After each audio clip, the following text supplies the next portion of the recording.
So, okay, my name is Tristan Elma, and I'm going to talk about subthreshold SRAM design. So firstly, I'll go into a background on what subthreshold SRAM design is, then also the design challenges that come along with that. And then lastly, I'll spend most of my time talking about the techniques we use to mitigate those challenges. So firstly, I want to talk about the motivation for the technology. So really the problem is that there's an increasing demand for low power devices. And as you can see in the graph in the top right, the expected number of connected IoT devices is accelerating year after year. And so we have this increased demand for IoT devices.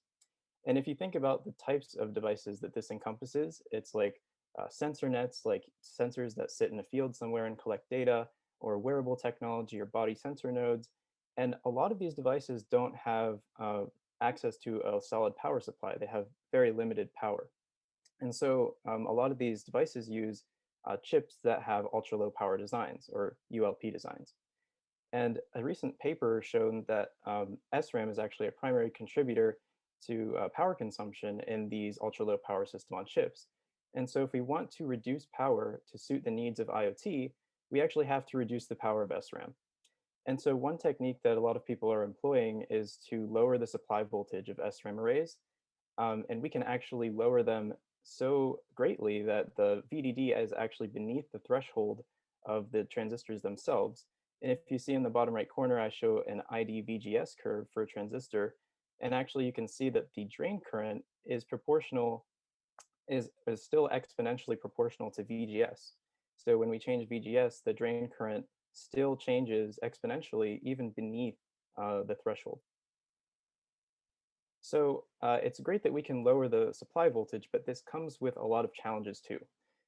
Specifically, we have stability challenges with SRAM. So we don't want the cell to flip whenever we don't want it to.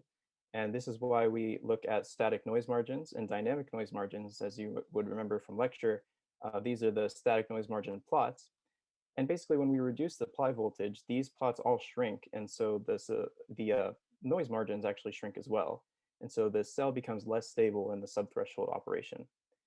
I've also included here the equations for drain current in super VT operation and subthreshold operation. And what I want to point out is that in normal operation, the drain current is proportional to VGS minus VT squared. So it's quadratic with VGS and VT. But in subthreshold operation, the current is actually proportional to e raised to the power of VGS minus VT. So it's an exponential relationship with VGS and VT. And what this means is that when we change voltage or the VT due to process voltage variations, we actually get an exponential difference in current. So this has tremendous impact on leakage current in subthreshold operation.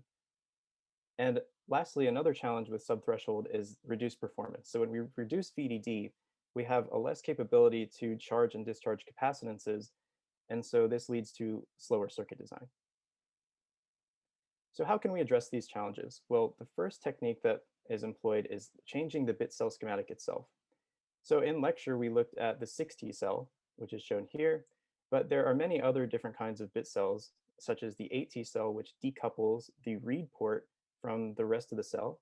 And this basically reduces or this increases the read static noise margin so much that it's basically not a problem anymore because this bit line can no longer interact with the cell at all.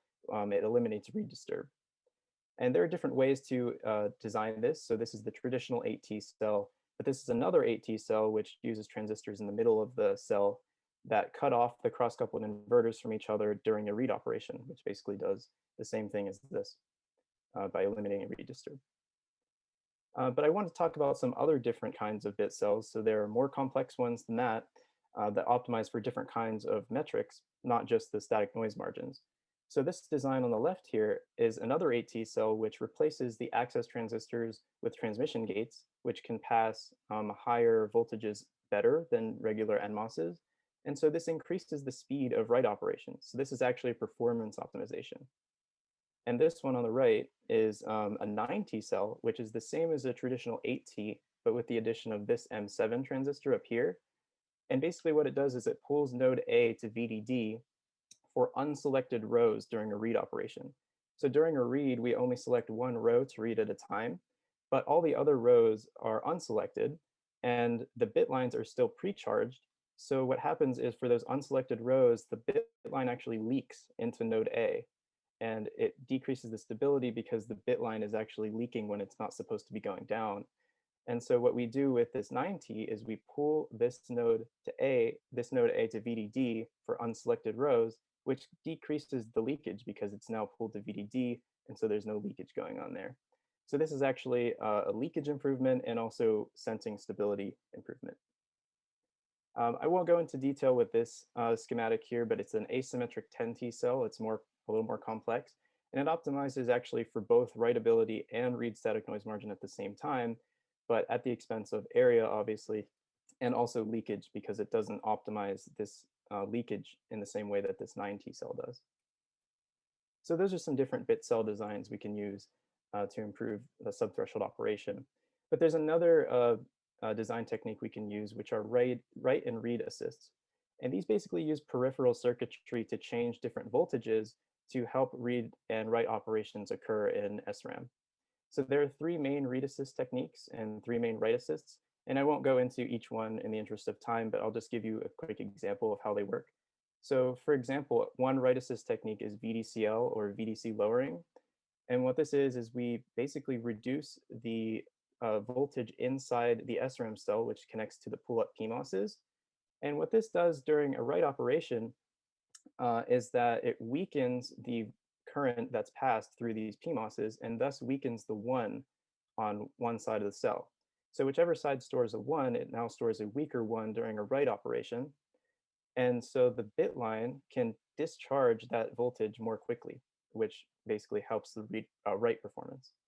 And very similarly, with negative bit line, what we do is we charge one of the bit lines to negative voltage instead of 0 volts, so it can also discharge that voltage more quickly. So these are some examples of read and write assists. And we also need to implement peripheral circuitry to make that work. Another design is multi-VT design, so we don't have to use the same threshold voltage uh, in each transistor in the bit cell. So we can actually use like all high VT, all standard VT, or some mixture of them to actually optimize for different metrics. So you can see that with leakage power, maybe we'll choose all high VT devices and so forth. You can see different applications call for different configurations of threshold. And lastly, we can look at device technology itself as a design knob. So for example, some of these different transistor devices actually reduce leakage, like this deeply depleted channel technology, and also reduces variation by reducing the amount of random dopant fluctuation. So by even changing the type of transistor itself, we can improve the performance for subthreshold SRAM operation. So using these four different design techniques, we can better optimize our circuit for different metrics and further lower VDD into the subthreshold operation so that we can use it in these low power IoT devices. Okay, thank you very much, and I'm happy to take any questions.